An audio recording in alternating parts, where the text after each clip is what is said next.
గుంతకల్ పట్టణంలో ఏదైనా ప్రెస్ మీట్లు ఇతర కార్యక్రమాలు చెప్పేటప్పుడు పార్టీ ఆఫీస్లో చెప్తే బాగుంటుందని చెప్పి తెలుగుదేశం పార్టీ వారికి విజ్ఞప్తి చేస్తూ ఉన్నాం.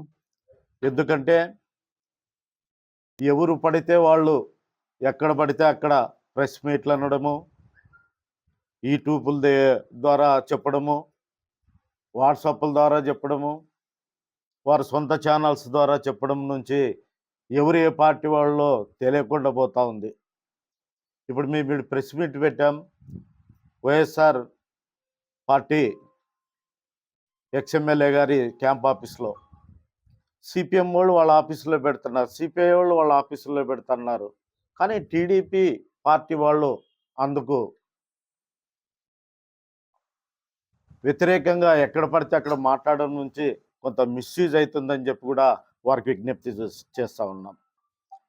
నిన్న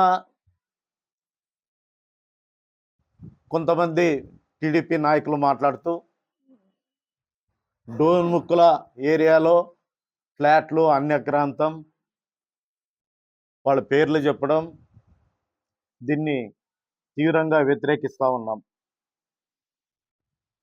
ఏదైనా డోన్ముక్కల ఫ్లాట్ల వ్యవహారాల్లో మీకు తెలిసింది ఏదైనా ఉంటే మీరు చట్టబద్ధంగా పేపర్పై ఏ ఫ్లాట్ అన్యక్రాంతమైందో, ఎక్కడ ఎలా అయిందో దాన్ని వివరంగా మీరు ఆ ఎంఆర్ఓ గారు ఇక్కడే ఉన్నారు, ఆర్డీఓ గారు ఇక్కడే ఉన్నారు, పై కంప్లైంట్ చేయొచ్చు.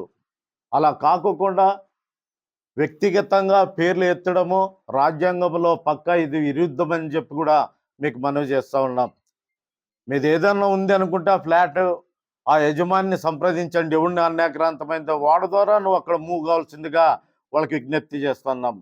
అట్లా కాకోకున్నట్లా పేర్లు పెట్టి ఇంకో రకంగా మాట్లాడడం నుంచి ఏమవుతుందంటే గుంతకల్ పట్టణంలో ప్రశాంతమైనటువంటి వాతావరణంలో మరి దీన్ని మనం గలీజ్ చేసిన వాళ్ళం అవుతామని చెప్పి కూడా వారికి విజ్ఞప్తి చేస్తూ ఉన్నాం. నేను ఒకటే వారికి విజ్ఞప్తి చేయదలుచుకున్నా. మొన్న జరిగినటువంటి ఎలక్షన్స్లో టీవీలో ఇంకా మెజార్టీ తెలుగుదేశం పార్టీ అంటేనే ఎక్కడో పొలాల్లో వజ్రాలు ఎత్తుకుతున్నట్లు మళ్ళీ డోర్ముక్కల ఏరియాల్లో విపరీతంగా కొంతమంది వ్యక్తులు పోయి ఎక్కడ ఖాళీ ఉండనడము, పసుపు రంగు కలర్ కొట్టడము, మరి ఇదంతా మనం తెలిసిన విషయమా కాదా? స్వయాన ఇప్పుడున్నటువంటి ఎమ్మెల్యే గారే మరి మందలించడంతో అక్కడ వారిని మందలించడంతో అక్కడ స్టాప్ అయినారనేది కూడా పట్టణానికి తెలుసు. ఇలా ఏ పార్టీ ఆ పార్టీ మనం ఒక్కసారి ఒక 8-10 సంవత్సరాల క్రితం పోతే ఆ ప్రతి పార్టీ కూడా కొన్ని వ్యవహారాలు ఉంటాయి, కొన్ని తప్పులు చేసిండేవి ఉంటాయి. అది కరెక్ట్ కాదు. ఏదైనా నువ్వు ఏదైనా చేయాలా, ఇంకోటి చేయాలా, ఇంకోటి కంప్లైంట్ చేయాలంటే దయచేసి మేము ఒకటే విజ్ఞప్తి చేసేది, అధికారులకు విజ్ఞప్తి చేయాల్సిందిగా మనవి చేస్తున్నాము. మీరు దయచేసి పేర్లు కూడా ఎత్తద్దని కూడా మీకు మనవి చేస్తూ ఉన్నాం. మరి సూపర్ 6 అన్నారు, ఇదే మీ పార్టీ ప్రణాళికలో మరి ఎక్కడ అమలు పరిచారు, ఎన్ని అమలు పరిచారు ఇప్పటి వరకు? ఇంకా 2 నెలలు దాటి 3వ నెలలకి షార్ట్లీ 4వ తేదీ వెళ్ళిపోతాము. మరి ఇంతవరకు కూడా ఏమీ లేదు. అదే అమ్మఒడి స్కూల్ స్టార్ట్ అయ్యి ఎన్ని రోజులైంది? అమ్మఒడి వ్యవహారం ఏమి?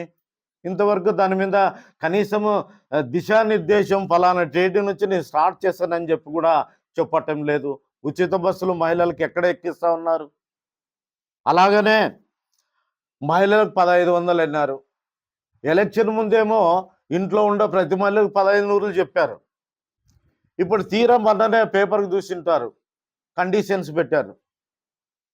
ఈ కండిషన్స్ ఎలక్షన్కి నువ్వు ఓటు అడక్క ముందు ఎందుకు పెట్టలే? ఆ కండిషన్స్ అనేకమైన కండిషన్స్. దాన్ని తీసుకునే లోపల ఖచ్చితంగా ఫిల్టర్ ఏమైపోతుందంటే 33% కూడా ఉండరు. 2 సెంట్లు ఆ స్థలం ఇస్తామంటున్నారు. ఇంతమంది ఉన్నాం మనం ఇక్కడ ఈ టోటల్ మీ ఆధార్ కార్డు తీసుకొని పోయి మీరు ఎలిజిబుల్లో కాదో ఒకసారి చెక్ చేయించుకోండి. ఏ ఆధార్ కార్డు పైన ఇల్లు లింక్ కాలేదో చూడండి. ఏ రేషన్ కార్డు పైన లింక్ లేదో చూడండి. వాళ్ళు ఇచ్చేది ఏంటుంది? ఇంక 2 సెంట్లు. ఆల్రెడీ రాజశేఖర రెడ్డి గవర్నమెంట్ నుంచి నాడు జరిగినటువంటి జగన్మోహన్ రెడ్డి కాలనీ పేరిట ఈ చిత్రంగా పనిచేశారు పబ్లిక్కి. ఎక్కడున్నాయి ఖాళీ? ఒకసారి గమనించవలసిందిగా మేము మనవి చేస్తూ ఉన్నాం. ఇట్లనే గ్యాస్ ఎంట్రీ, ఇంకోటి ఎంట్రీ. ఒకసారి ఆలోచన చేసుకున్నప్పుడు నేను ఎమ్మెల్యే గారికి విజ్ఞప్తి చేసేది ఒకటే. 1983 నుంచి మా వయసుకి ఎలక్షన్ ఇక్కడ చూస్తూ ఉన్నాం. నీ ముందు వెంకటరామరెడ్డి, తర్వాత జితేంద్ర గౌడ్, తర్వాత మధుసూదన్, నీలవతి, తర్వాత సాయినాథ్ గౌడ్, గాదలింగప్ప, జగదీష్ గాదలింగప్ప. సుమారు 9వ తరం చూస్తున్నాం. 45 సంవత్సరాలుగా ఎమ్మెల్యేలని ఎక్కడ కూడా గుంతకల్ పట్టణంలో ఎవరైతే ఎమ్మెల్యేగా ఎన్నికైతారో వాళ్ళ వ్యవహారాలు చూసుకుంటూ పోయారు. కానీ ఎక్కడ కదా గుంతకల్ పట్టణంలో వ్యక్తిగత కక్షలు కానీ, రాజకీయ కక్షలు కానీ, లేకపోతే ఇంకోటి తదిత ఎక్కడ కూడా లేవు. దయచేసి మీకు కూడా మేము విజ్ఞప్తి చేసేది ఒకటే. మీ 5 సంవత్సరాల్లో కూడా మీరు కూడా అదే పాటించవలసిందిగా, గత ఎమ్మెల్యేలు ఎలాగైతే ప్రశాంతతకు వాళ్ళు తోడ్పాటు ఇచ్చారో మీరు కూడా అలాగనే అవలంబించవలసిందిగా మనవి చేస్తూ ఉన్నాం. పట్టణంలో డెవలప్మెంట్కి ఏదే డెవలప్మెంట్ అన్నా చేయండి, మా పార్టీ మీకు కూడా అండగా ఉంటుంది. మీరు చేసే డెవలప్మెంట్కి మేము వ్యతిరేకమే కాదు. ఈ విషయాన్ని గమనించవలసిందిగా ఎమ్మెల్యే గారికి విజ్ఞప్తి చేస్తూ ఉన్నాం.